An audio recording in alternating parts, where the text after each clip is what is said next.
Let's write an Alchitry Au FPGA Hello World program that uses JavaFx to write a graphical user interface application with a simple checkbox that when you click it, it turns on the LED 0 LED on the Alchitry AU board.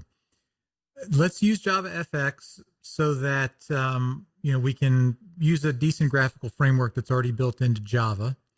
And I want to use these following objectives when we build this out. I want to use Java.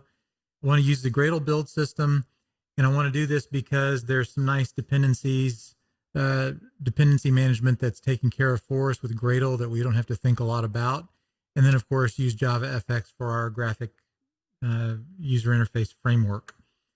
I want to use data binding just to make it easy for getting data to and from our GUI to the model class that I want to build that manages communication to the Alchitry board. And that implies that there's going to be some sort of MVC separation where we have a model which is dealing with communicating to the Alchitry board, a view which is the thing that's going to lay out this user interface, and then some sort of controller that directs the communication between the model and the view. We could do this without, we could build this application without doing this, but I think there's some advantages of seeing how these components interact with each other in a very simple application, because as I build these things out in a more sophisticated way, having this under our, in our toolbox will make managing the code a whole lot easier. And then finally, we want to use the register interface and USB serial for easy communication between the GUI and the Alchitry board itself.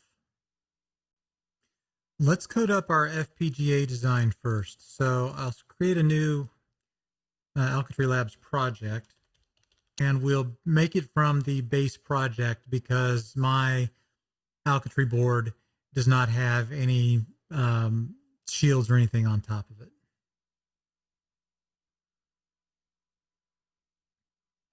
So what we want to do is add some components, because we need two things. We need the register interface, and the register interface itself needs to talk over USB. However, it does so through a UART, and I'll explain that in a second. But let me go ahead and add these components. So we want to talk over the register interface, and we want to do so over UART, TX, and RX. So let's take a look at our base project, and it essentially does nothing but wire up the reset signal, set the LEDs to off. It's just the 8 LEDs. In fact, I'll show you the board. Those LEDs correspond to these LEDs here on the side. The top one is LED 0. And then it loops back the USB TX RX bit streams to each other. However, we don't want to do that. In fact, I guess before we wire that up, we need to define our components first, and then we'll come down here and wire the USB signals up appropriately. So the first thing that we want to do is that we need to store the state of our LED into something. So that something is going to be a flip-flop, and we need to assign the reset signal anyway to some other stuff. So let's just go ahead and define our reset signal.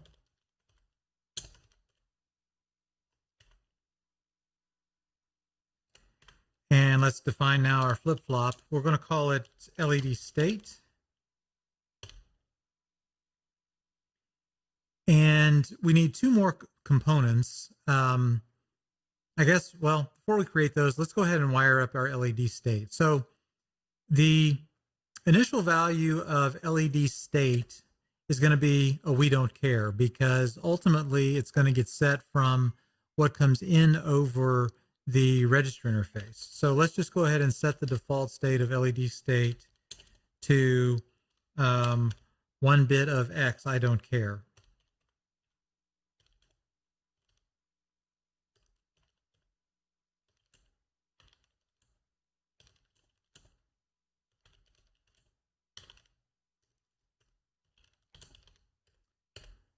Okay, and so now we need the LED itself to follow the value, the output value of LED state. So LED 0 is going to be equal to LED state, the output of it.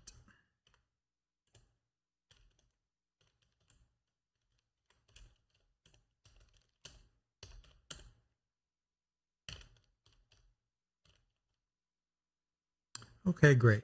So now our flip-flop is wired up to our LED. Next thing that we want to do is we want to define, so we have these two input-output signals from the USB port that's Alchitry has already created as part of the base project and the base IP from Xilinx.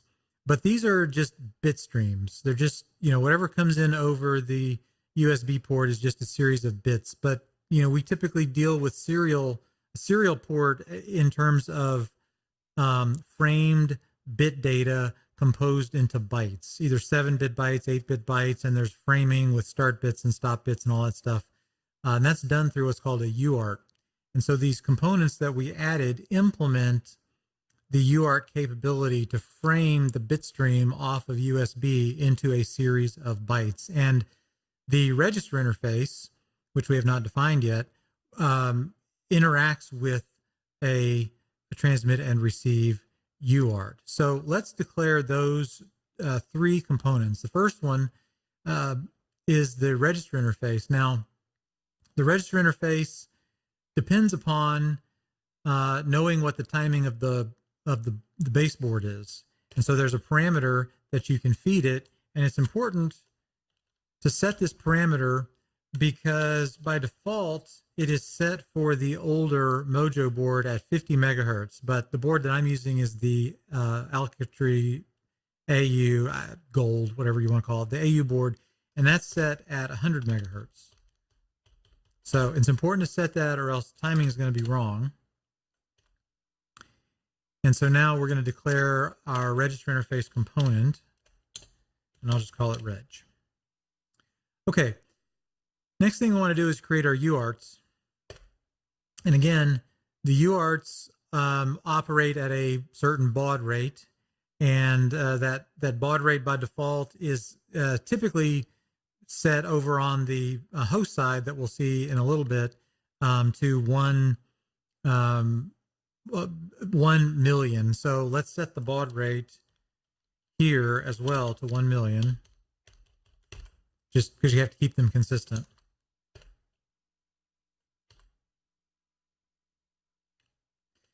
So now we're going to define our UARTs. So we need both a transmit and receive. So here's our receive. We'll just call it the same thing. And here's our UART transmit. Great. So these are red probably because I got to assign, we got to assign all the signals to them. So let's wire up the USB signal to the UART.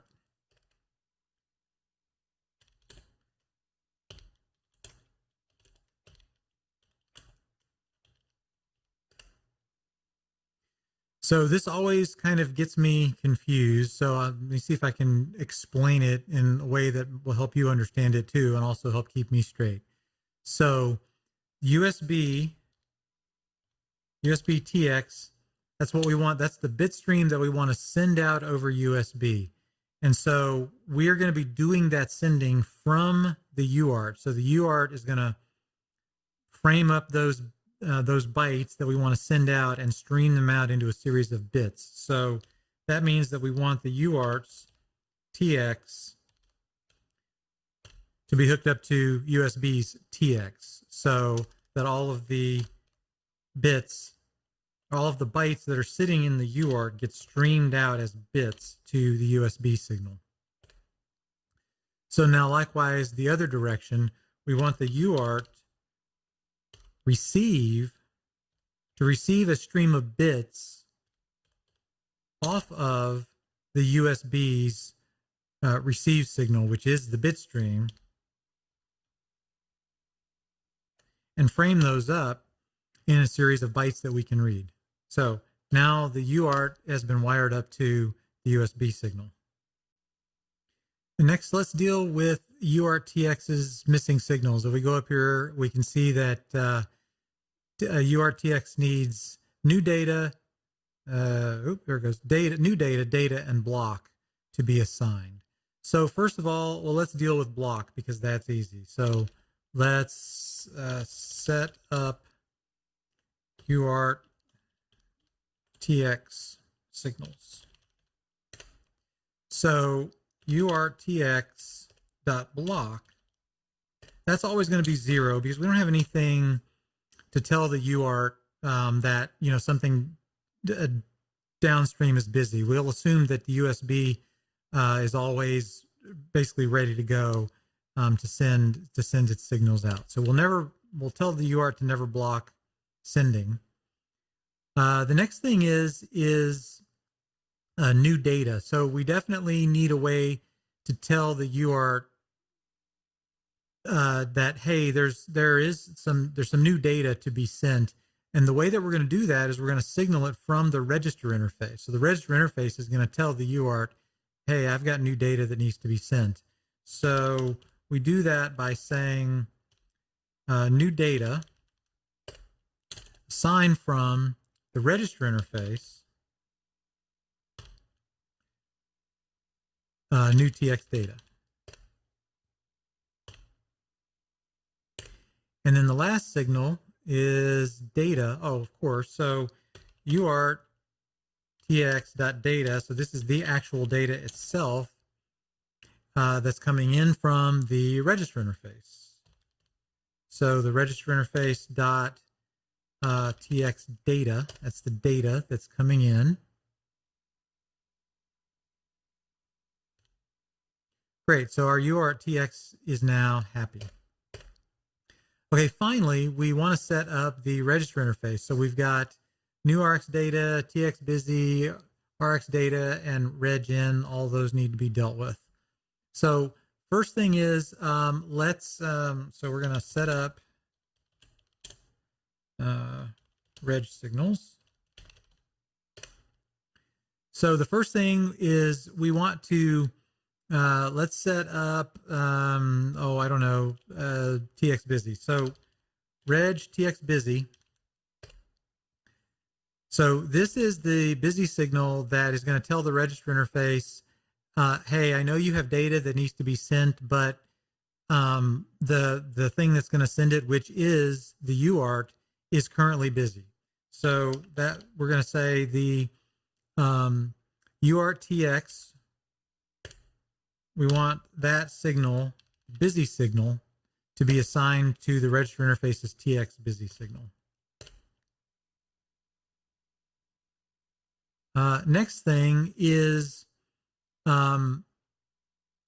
so new data. So we have the register interface being signaled that, hey, there's new data that you need to deal with. So the register interface new data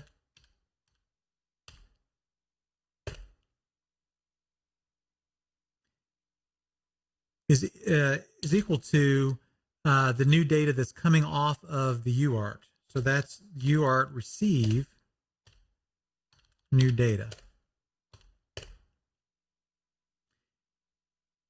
And then finally, the register interface, that the actual data that it has received, so RX data, is of course going to come from the UART's RX data signal. All right, so what else does it say he's missing? Reg in is not assigned. So finally, so reg, and so to not confuse ourselves, there's two structures that are defined as part of the register interface. There's a reg in structure and a reg out structure. And you have to think of those in the context of the FPGA as being the slave, and whatever's on the outside, in this case our GUI application, is the master. So reg out is from the perspective of the master, master telling the slave, hey, I have output for you that you need to deal with. Reg in is then the master saying, hey, slave, I want to read some data from you. So the default of the input for the register interface is as follows. So reg.regin dot data ready. So we want to start from the perspective that there is no data that's ready to be sent out to the outside world. So that's going to be 0 because our default is there is no data ready. So we want to default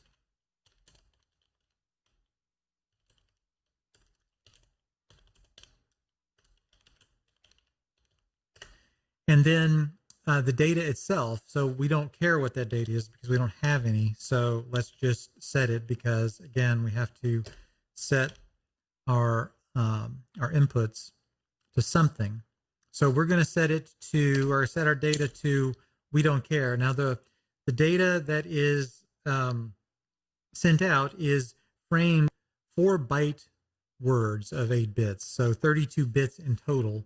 So 32 bits of I don't care is what we're going to set that to.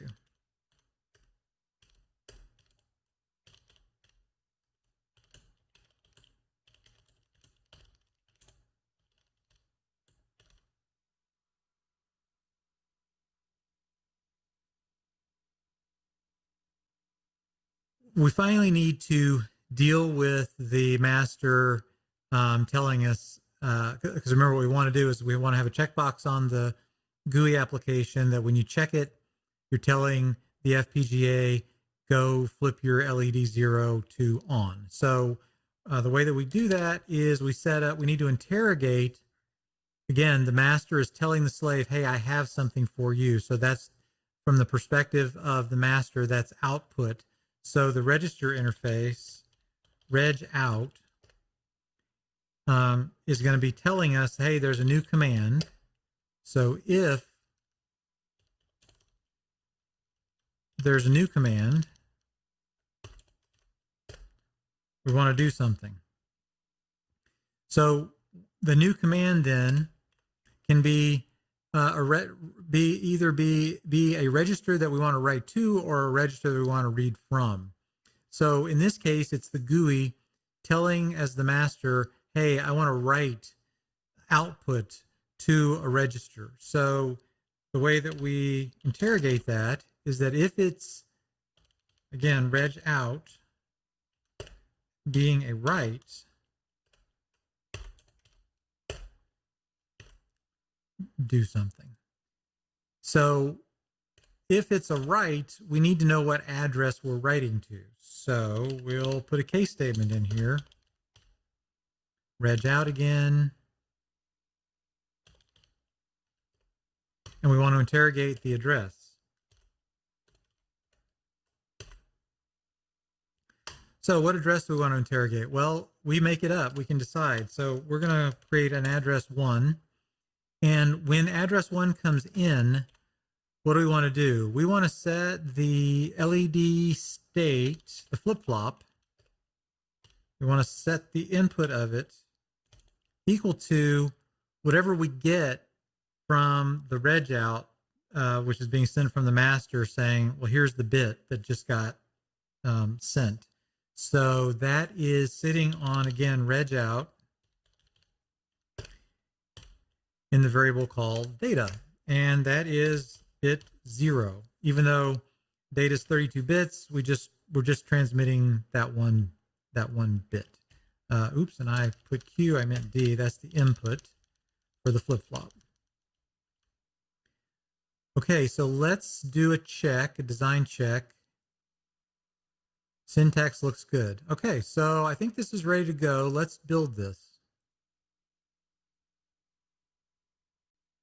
Project's built. Let's download it and test it out. Let me go ahead and show the board. And here's the download. Download is done. Okay, so the board's not doing anything, which is expected. There is a tool that is built into the Alchitry Labs IDE that allows you to exercise the register interface, which is kind of nice. So our baud rate, which I had set conveniently for 1,000,000, is what the default is on this tool. So we're going to set the baud, and then you get this dialog box. So our address that we were looking for was 1. So that's address 1, and we want to write a value of 1 to address 1. And when we do this, we should see the light come on, and we do. And then if I set this to 0, the light goes out. So we now know our FPGA design is working.